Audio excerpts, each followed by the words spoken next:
Do dalim të flasim për zhvillimet në Kosovë, ku duket se janë të shumta mes kaosit politik ku ende nuk është e qartë nëse do t'ja dal apo jo ndonjëra palë të formoj qeverinë, gjasat janë që jo. Megjithatë, veç kësaj do të flasim edhe për alarmin e ngritur nga Albin Kurti lidhur me mbledhjen e Këshillit të Sigurisë, pasi sipas tij Serbia po planifikon destabilizim të situatës në vend, konkretisht në veri. Gjithashtu do të flasim edhe për përplasjet përmes rrjeteve sociale nëpërmjet përfaqësuesve të presidencës dhe qeverisë së Kosovës, përplasja pas kërkesës së presidentes së Kosovës, Vjosa Osmani, për qeverinë e Kosovës në 3 prill, që ajo të pezulloj tarifën doganore prej 10% për mallrat nga Shtetet e Bashkuara të Amerikës. Drizan Shala, ekspert sigurie, Blerim Canaj, ish diplomat, janë me mua në një lidhje direkte. Mirdita, faleminderit shumë për kohën tuaj.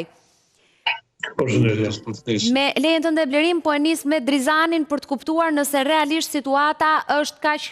kaotike sa për të mbledhur Këshillin e Sigurisë. Çfarë kërcënimi i kanoset?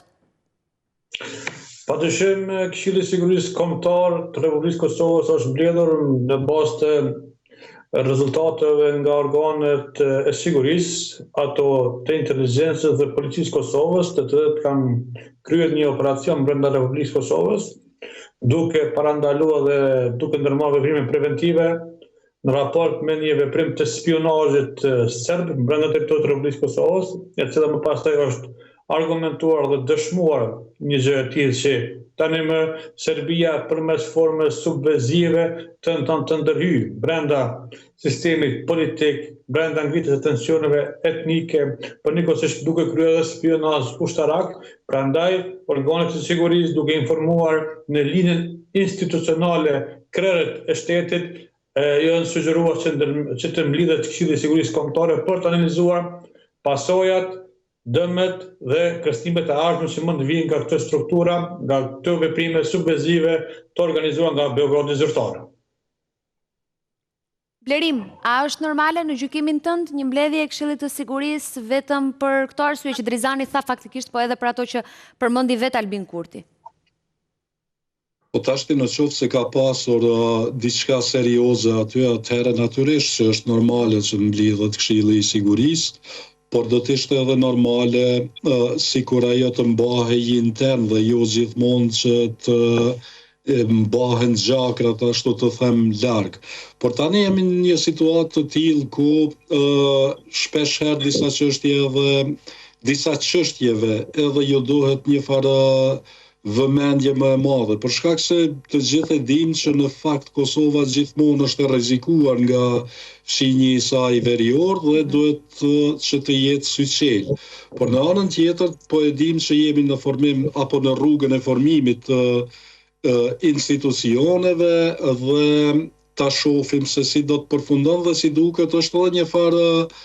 ashtu të them, mundësie e mirë që e zhvendosjes së vëmendjes që të mos merren edhe shumë njerëzit me kush po e bën qeverinë, si po shkon Fatmir Lima me Albin Kurtin ndoshta në koalicion, si po e merr Albin Kurti në koalicion dikë të cilën e ka pas linçuar. Pra për të hequr vëmendjen thua nga këto bashkëpunimet dhe paktet? Mund të jetë edhe një farë zhvendosje e vëmendjes, por shkak se gjithë e dimë që sa herë që ndodh diçka në Kosovë, çfarë do hapi politik, automatikisht zhvendosemi ka veriu i Mitrovicës. Nga veriu i Mitrovicës, që duhet thënë nuk është se ka pasur pak zhvillime, ishte shpërthimi postës, po ju ndoshta mund ta konsideroni si diçka jo fort të rëndësishme, nuk e di? Shiqani e rëndësishme është, absolutisht, për shkak se po flasim për çështje sigurie, dhe e thash edhe që në fillim që ndoshta është dashur të mbahet kjo, por njëkohësisht është edhe zhvendosje e vëmendjes, për shkak se të gjithë e dimë që në momentin që plas diçka në veri, ndodhi si ndodhi, automatikisht të gjitha temat tjera pastaj sikur zhduten nga fokusi. Po pra. Dhe kjo e ndihmon në një farë. Serbia po planifikon destabilitet, thot Albin Kurti, Drizan, por faktikisht kur nuk ka planifikuar destabilitet Serbia, sepse është diçka që ka ndodhur gjithnjë, dhe pse gjithë to hapa serioze tani? Ka ndonjë lloj, mendon ti gjithmonë në gjykimin tënd, ka ndonjë lloj informacioni që ne nuk e dim, ka dhënë Serbia shkak që të besohet diçka e tillë, kanë tentuar të afrohen në kufi, pra nuk e di pse. Ndërsa ky veprim subversiv në territorin e Republikës Kosovës nuk ka ndodhur në pjesën veriore, por ka ndodhur në brendësitë të territorit të Kosovës, pra ka ndodhur në regionin e Prizrenit dhe në regionin e Gjakovës. Duke marrë përballë se ka ndodhur në regionin e Gjakovës, pra aty kemi bazën ushtarake të forcës së sigurisë së Kosovës, respektivisht kemi njësinë e sistemit të dronave. Në anën tjetër ka ndodhur në pjesën e Prizrenit, ku kemi komunitete të tjera të cilët janë protagonistë dhe janë promotorë të zhvillimit politik në Republikën e Kosovës. Por çka është kruciale në këtë mes është fakti që Serbia, strukturat e saj të sigurisë e kanë përdorur dhe i kanë përdorur kultet fetare, kishat dhe manastiret, si qendrat e tyre të logjistikës, për të krijuar veprime diversante mbi institucionet e Republikës Kosovës, duke krijuar punkte operative inteligjente të spionazhit. Kjo është argumentuar dhe është dëshmuar me një fakt krucial. Sulmi terrorist mbi Banjskën e ka dhënë argumentin e qartë që këto hapësira të kultit fetar përdoren për veprime operative. Njëkohësisht, ish përfaqësuesja në Parlamentin Britanisë së Madhe, Alisa Keys, ndër të tjera ka potencuar që në bazë të informacione nga strukturat e KFOR-it britanik, është konstatuar që kishat serbe në pjesën veriore janë duke qëndruar në depo armësh. Dhe kjo më pastaj pas një periudhë të shkurtër ndodhi incidenti apo sulmi terrorist në Banjsk. Prandaj institucionet e Republikës Kosovës, që nga Banjska, kanë ngritur vigjilencën, kanë argumentuar tani me fakte dhe prova të sakta që përpas të komunitetit serb, përpas të veprimi institucional të Serbisë, Serbia ka përdorur edhe rekrutimin e agjentëve të saj brenda territorit të Republikës Kosovës, ku tani më kemi një proces gjyqësor ndaj dy personave të apostrofuar për bashkëpunim me strukturat inteligjente të Serbisë. Pra kjo tani më e kthen Kosovën në një arenë të konfrontimeve të strukturave inteligjente të Serbisë ndaj atyre të Kosovës. Në këtë mes, ne tani më kemi të faktuar, të argumentuar që politika mund t'i përdorë në forma të ndryshme, subjektet politike mund t'a përdorë, mund të deklarohen në forma të ndryshme, por veprimet që kanë ndodhur në terren, masat e sigurisë që kanë ndodhur, veprimet pas procesit të asaj që është njohur për opinionin publik, janë si rezultat i punës të operatorëve të strukturave të sigurisë që kanë parandaluar një akt të ardhshëm që ka patur për qëllim dhe përshëndet sipas gjitha gjasa informacione preliminare të destabilizojnë skenën politike, të nxisin tensione interetnike, njëkohësisht mbledhin informacione në bazë të marrëveshjes ushtarake tripal që Kroaci, Shqipëri, Kosovë, se ku do të dislokohet i gjithë industria. Mirë, po pas së marrëveshjes së Shqipërisë me Kosovën edhe Kroacinë, nuk është se vonoi shumë Serbia për të firmosur dhe ajo një marrëveshje si për të kthyer përgjigje. Po për këtë do të pyes në vim, Drizan. Qëndro dhe pak me mua se dua të marr një mendim nga Blerimi lidhur me përplasjen në rrjetet sociale mes presidentes dhe kryeministrit. A është normale? T'ju them të drejtën jo. Për shkak se çdo dy janë bash të institucioneve kryesore dhe mendoj që këto mosmarrveshje nuk do duhej fare të dilnin në publik, në qoftë se është mosmarrveshje, apo më mirë të them ky diskutim, për shkak se ky diskutim do të mund të zhvillohej në tavolinë pa pasur nevojë që të shpërfaqet në publik diçka e tillë me përgjigje kundër përgjigje, por si duket eksponentët tanë politik ka nevojë edhe për protagonizëm, këtë rast zonja Osmani, për shkak se ajo si duket po dëshiron që ta tregoj veten si personi kryesor kontaktues për Shtetet e Bashkuara të Amerikës. Pra si përporuan ajo interesat e SBA-ve në Kosovë. Pikërisht, por si duket tani është e qartë që ndoshta qytetari nuk e ka të qartë që edhe Shteteve të Bashkuara të Amerikës ju duhet një derë ku mund të trokasin dhe si duket për këtë e kanë zgjedhur presidentën. Gjithmonë duke pasur parasysh marrëdhëniet e ftohura të qeverisë së Kosovës me Shtetet e Bashkuara të Amerikës. Por mendoj që zonja Osmani si presidente do duhej që taftonte kryeministrin dhe që me kryeministrin pastaj të diskutonin këtë heqjen e këtij 10%-shit, e për më tepër e shoh Kogja si të panevojshëm, absolutisht të panevojshëm reagimin pastaj të zotit e Kuran Murati, i cili nuk tregonte asgjë tjetër përpos marrëdhëniet e ftohura në mes të kabinetit të presidentës apo presidentës dhe tërë kabinetit qeveritar. Unë jam me ty kur ti, okej, se e ke pak edhe nga profesioni edhe posti që ke pasur si ish diplomat, që thua ndoshta s'do duhej që të dilnin edhe t'i dinin të gjithë mos marrëveshjet mes qeverisë dhe presidencës. Por nuk është hera parë që e shet diçka të tillë. Pra kjo ka një lloj kozgjatjeje. Dhe unë kujtoj shumë raste kur Kurti dhe Osmani kanë dhënë mesazhe njëri tjetrit, qoftë edhe përballë në publik, në media, nuk është se ndodhi tani në rrjetet sociale. Ne i kemi dëgjuar dhe ato diset mes presidentës dhe ministrës së jashtme, për shembull, që në fakt janë, do të thot absolutisht, ne kemi parë që herët që ka një farë ftohje në mes të treshës, Kurti, Osmani, Gërvalla, sidomos. Nuk është e çuditshme, t'ju them të drejtën, për shkak se vërehej që zonja Gërvalla i po futej në sqetullën e Albin Kurtit dhe si duket, presidenti Osmani lihej disi anësh pikërisht në emër të përpjekjes së saj për një afrim më të madh me Shtetet e Bashkuara të Amerikës dhe për një koordinim më të madh me Shtetet e Bashkuara të Amerikës. Gjithmonë në emër të saj, por ndoshta mund të ketë edhe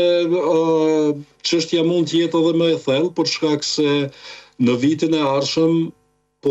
ardhshëm do duhej të zgjidhej edhe çështja e presidentit. Apo presidentës. Ajo mund sjellë një lloj kaosi politik, se nuk e di si sa. Mund sjellë një lloj kaosi politik, në anën tjetër presidenti Osmani jo që i ka fshehur ambicjet e saj edhe për një mandat, në anën tjetër si duket qeveria Kurti nuk do të mund të i garantoj diçka të tillë dhe pastaj vret një shprehje nervozizmit nga të gjitha palët. Flasim pak bashkë Drizan lidhur me atë çka lam për gjysmë më herët. Një lloj kundërpërgjigje nga ana e Serbisë, marrëveshja e firmosur duke i rikthyer reston, po themi, Kosovës, Shqipërisë dhe Kroacisë? Padyshim marrëveshja e cila më pastaj krijoi bujë mediale është çështja e Serbisë dhe Hungarisë, ku dihet se Hungaria është lidere në sa i përket industrisë ushtarake të mbrojtjes brenda Ballkanit Perëndimor, sepse duke parë trendin e zhvillimeve që nga 2018 ka investuar jashtëzakonisht shumë në teknologjinë ushtarake, duke krijuar madje edhe modele të veçanta, ku më pastaj këto modele i shërbyen edhe në ofrimin e ndihmës të industrisë së saj, duke shitur këtë për konfliktin Ukrainë-Rusi, pra këtë dëshmon faktin që ky parafrim strategjik ushtarak ka impakt gjeopolitik, që ndoshta ish ambasadori jonë mund të eksplorojë më tutje çështën e impakteve gjeopolitike marrëdhënieve dhe marrëveshjeve të reja, por çka është kryeciale mbetet për të parë se ku do të mbeten shtetet si Bosnia-Hercegovina, e cila kanë një tension të brendshëm, ku do të mbetet Mali i Zi, Maqedonia e Veriut, dhe njëkohësisht sipas indikacione dhe informacione preliminare në çarte të ndryshme diplomatike, Bullgaria do t'i parafrohet marrëveshjes tripalçe Kroaci, Shqipëri, Kosovë, dhe kjo do krijonte një mur mbrojtës përket përcaktimit të qartë të kufirit ushtarak, sepse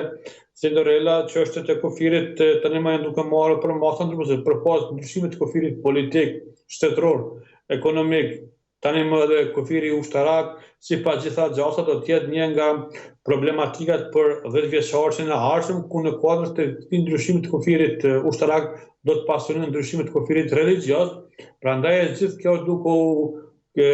mbështjellur me një formë të një lufte speciale hibride, ku më pastaj aktiviteti siç ishte e rastit 5 dhe 6 prillit këtij viti, para 2 ditë, do të shohim në vazhdimsi aktivitet të spionazhit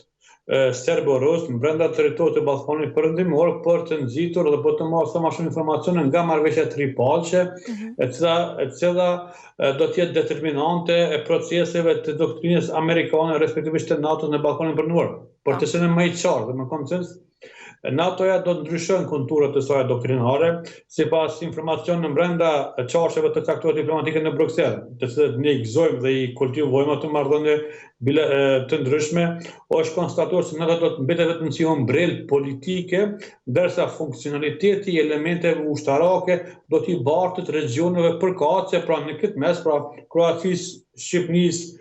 Bullgarisë, Kosovës, që do t'jetë një tandem, kuptimin e një ballafaqimi me një influencë të jashtëzakonshme ruse, e cila është në malin e zi në Podgoricën zyrtare, ku kemi parë dhe deklarimin e